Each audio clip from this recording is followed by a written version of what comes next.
আমাদের এই সমাজে চলতে গেলে আপনি যদি খুব বেশি বিপদে পড়েন, কারো কোনো সমস্যা হবে না। আপনি যদি জীবনে সফল না হতে পারেন, কারো কোনো সমস্যা হবে না। কিন্তু একজন মানুষের সমস্যা হবে, যাকে আপনি আয়নার সামনে দাঁড়ালে দেখতে পান, সেটা হচ্ছেন আপনি। আপনার সবচেয়ে বেশি সমস্যা হবে। আপনার বাচ্চা যদি স্কুলে না পড়তে পারে, ভালো কোনো স্কুলে না পড়তে পারে, আপনি যদি খুব বেশি দরিদ্র হয়ে যান, আপনার কাছে যদি টাকা না থাকে, আপনার কাছে যদি খাবার না থাকে, কারো কোনো সমস্যা হবে না। শুধু সমস্যা হবে কার? আপনার।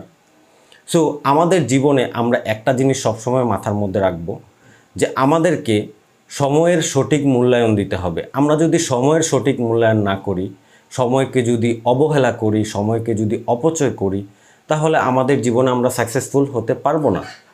আমাদের জীবনে আমাদেরকে সবসময় সময়ের মূল্যায়ন দিতে হবে। আমরা যদি সময়ের মূল্যায়ন দিই, তাহলে আমাদের জীবনে আমরা সফল হতে পারবো।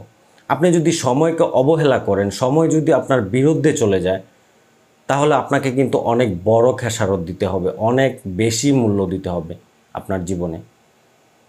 আমাদের জীবনে আমরা সবচেয়ে বেশি যেটা করি, এটা হচ্ছে আজকের কাজটা আমরা আজকে করতে চাই না। আমরা সময়ের মূল্যায়ন করি না। আমরা মনে করি যে আজকের কাজটা সমস্যা কি, কালকেই করলাম। কিন্তু একটা জিনিস আমরা মনে রাখি না, আজকের কাজ আমাদেরকে আজকেই করতে হবে। কালকে বলে জীবনে কিছুই নেই। কাল আপনার জন্য নাও আসতে পারে। সো আজকের কাজ আমরা আজকেই করব, সময়ের মূল্যায়ন করব। সময়ের মূল্যায়ন যদি করি, আমাদের জীবনে আমরা সফল হতে পারবো খুবই সহজে।